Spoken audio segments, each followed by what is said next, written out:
방금까지 비가 왔습니다. 폭염을 누그러뜨리는 그 시원한 은혜의 빗줄기가 내렸습니다. 오늘 이 밤 예배에 참석하신 여러분의 마음 가운데 은혜의 빗줄기가 가득 내리기를 소망합니다. 예배 자리에 나오신 성도 여러분, 앞뒤 좌우에 여러분들과 함께 참 잘 오셨습니다. 인사 한번 하시겠습니다.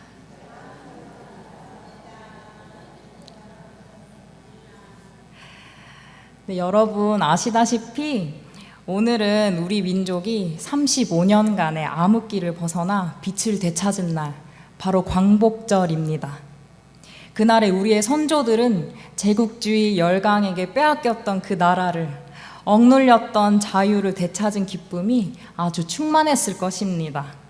앞으로의 자유한 삶을 꿈꾸면서 또 희망에 부풀어 있었을 것입니다. 1945년 8월 15일, 73년 전 오늘 우리 선조들은 해방의 기쁨과 또 환희의 감정이 뒤섞여서 대한민국 만세를 부르지 않았겠습니까? 그 기쁨에 우리도 동참한다는 의미에서 만세 삼창을 한번 불러보실까요? 대한민국 만세! 만세! 만세! 네, 좋습니다. 억눌렸던 것에서 해방되는 그 기쁨은 이로 말로 표현할 수 없을 것입니다. 좀 더 일상적인 예를 한번 들어보도록 하겠습니다. 몸에 꼭 맞는 옷이나 그 딱딱한 구두를 하루 종일 신고 있다가 편안한 옷으로 갈아입었을 때, 또 출퇴근 시간에 10,000원인 지하철을 타고 있다가 그것을 벗어났을 때, 그리고 휴가철 꽉 막혔던 그 도로를 벗어나서 쌩쌩 달릴 때, 그때 느끼는 그 해방감과 자유함은 상상만 해도 기분이 좋아집니다. 우리는 육체적 그리고 정신적인 자유함, 그것 말고도 누릴 수 있는 자유가 하나 더 있습니다. 바로 영적인 자유입니다. 죄로부터 해방된 그 영적인 자유입니다. 하나님과 인간 사이를 단절시킨 것은 바로 죄였습니다.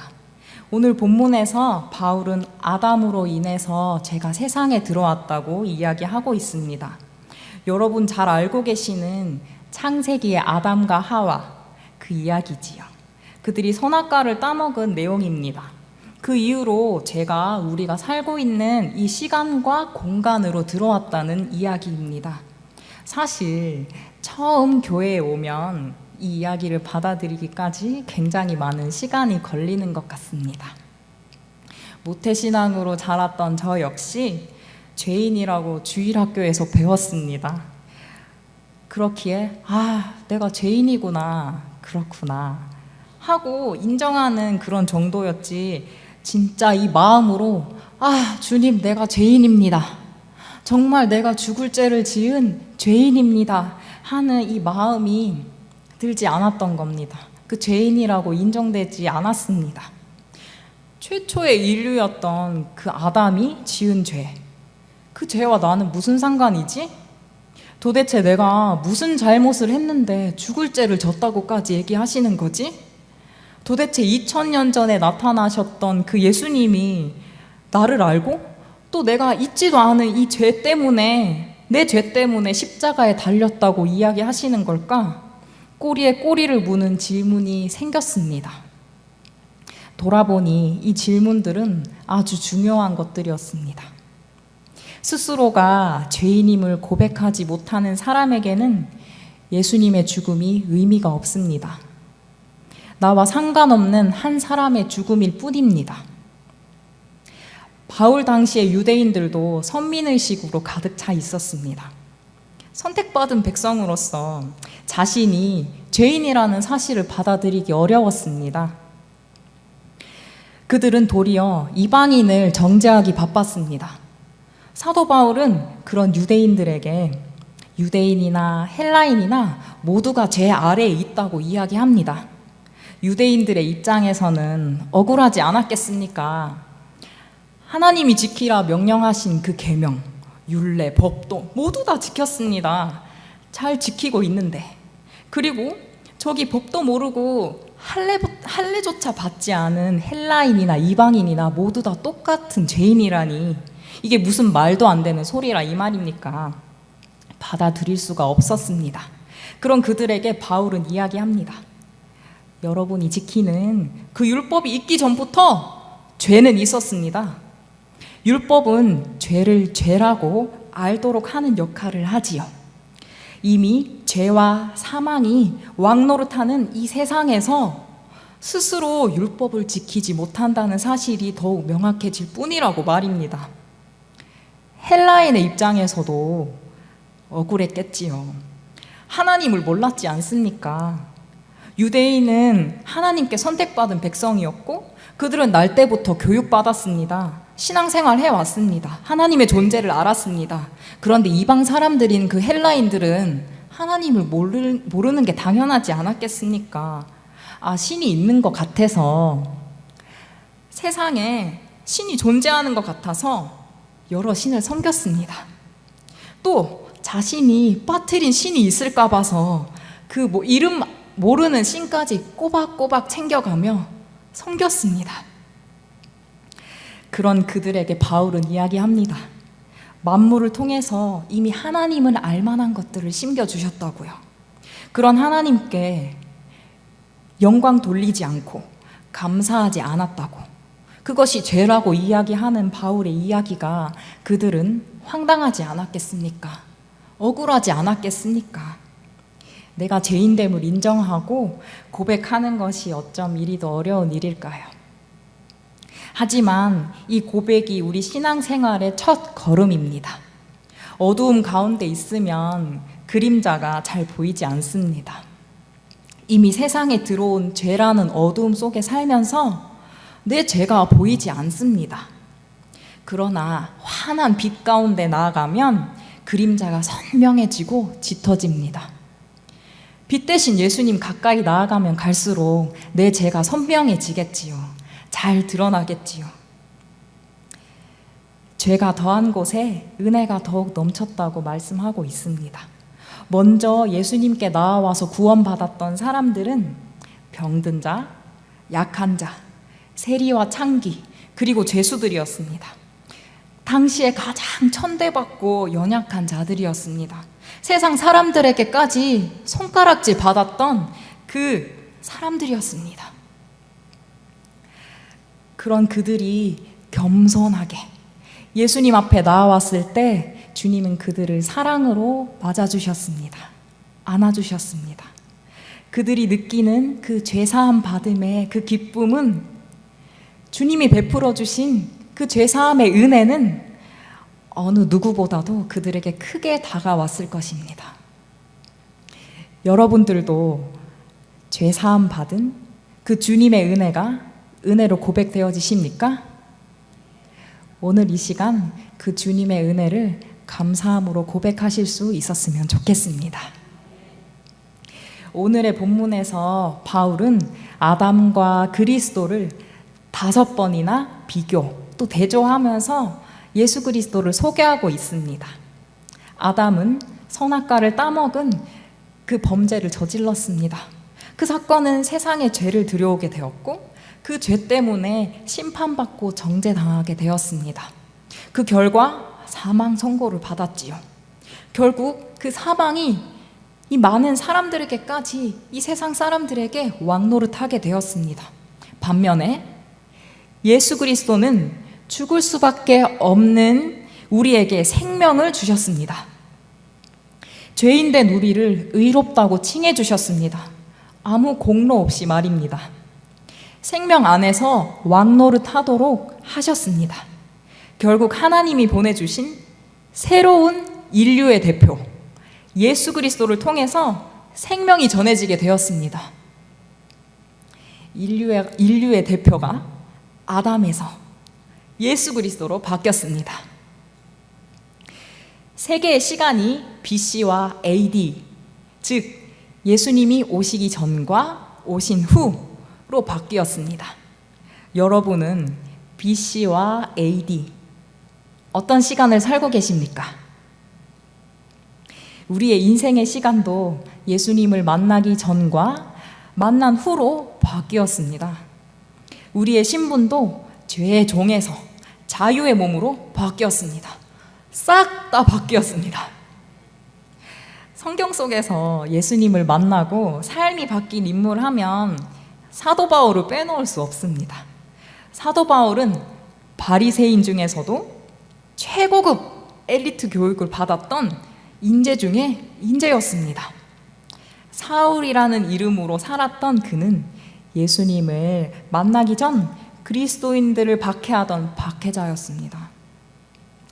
예수님을 믿는 사람들을 잡아다가 옥에 가두기 위해서 그날 또 다메섹 길을 걸어가던 중이었습니다. 그 다메섹 도상에서 예수님을 만나고 회심하게 되었습니다. 이제껏 자신이 가지고 왔던 모든 생각, 가치관, 바리새인으로서 누렸던 그 신분을 해서 누렸던 사회적 지위, 그리고 특권, 이 모든 것을 한순간에 정리해버립니다. 예수 그리스도를 아는 지식 외에는 배설물로 여긴다고 이야기하면서 말입니다. 인생이 송두리째 변했습니다. 바울은 회당에서 예수가 하나님의 아들이심을 전파하기 시작합니다. 예수님을 전하면 생명의 위협을 받는 그 시대였음에도 불구하고 회심한 바울은 예수님의 이름을 담대히 선포합니다. 넘치는 열정으로 평생을 전도자로 살아갑니다.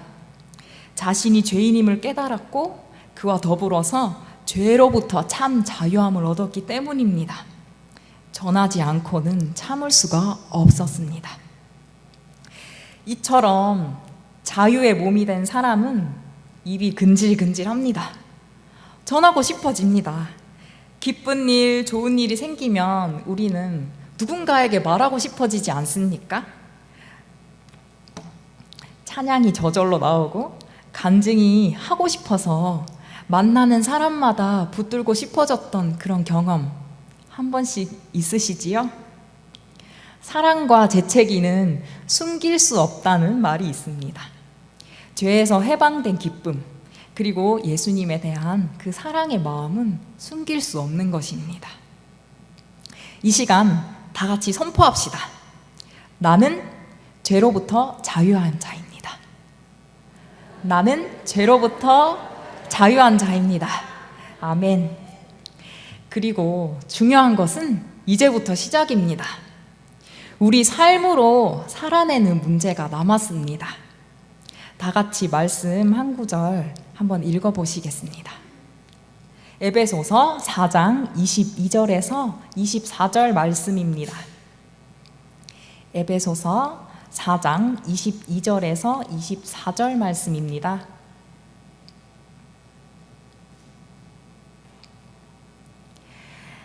너희는 유혹의 욕심을 따라 썩어져가는 구습을 따르는 옛 사람을 벗어버리고 오직 너희의 심령이 새롭게 되어 하나님을 따라 의와 진리의 거룩함으로 지으심을 받은 새 사람을 입으라.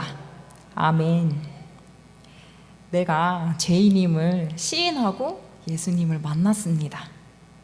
죄의 종에서 벗어나서 자유의 몸으로 신분이 바뀌었습니다. 새 신분에 걸맞게 새 사람으로 살아야 하지 않겠습니까? 근데 그게 말이 쉽지 좀처럼 잘 되지 않습니다. 옛 자아가 불쑥불쑥 튀어옵니다. 불평이 나오고 나도 모르게 이전에 지었던 죄를 계속해서 반복하게 됩니다. 스스로 또 죄책감에 실망할 때가 있습니다. 연약하지요. 새 사람으로 살아야 한다는, 그래야 한다는 당위성에 갇히면 또다시 의무가 되지요. 내가 만든 새로운 율법이 되어버립니다. 자유가 없습니다. 답답합니다. 그렇다면 어떻게 해야지 진정한 자유, 그 죄로부터의 자유를 느낄 수 있을까요?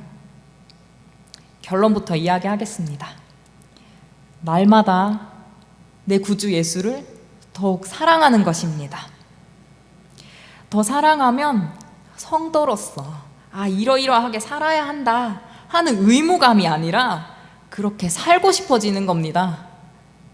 주님을 더 닮아가고 싶고 이전의 내 모습을 떠나서 더 잘하고 싶어지는 선한 마음이 생겨나는 것입니다. 하나님께서는 그때 그 마음 하나를 보시고 나를 통하여서 일하실 것입니다. 선한 것 하나 없는 우리를 의롭다고 칭해 주신 그 일처럼 우리의 마음, 그 마음 하나를 보시고 새 사람으로 만들어 가실 겁니다. 지경을 넓히시고 내 믿음의 깊이와 넓이와 중량을 더하여 가실 것입니다.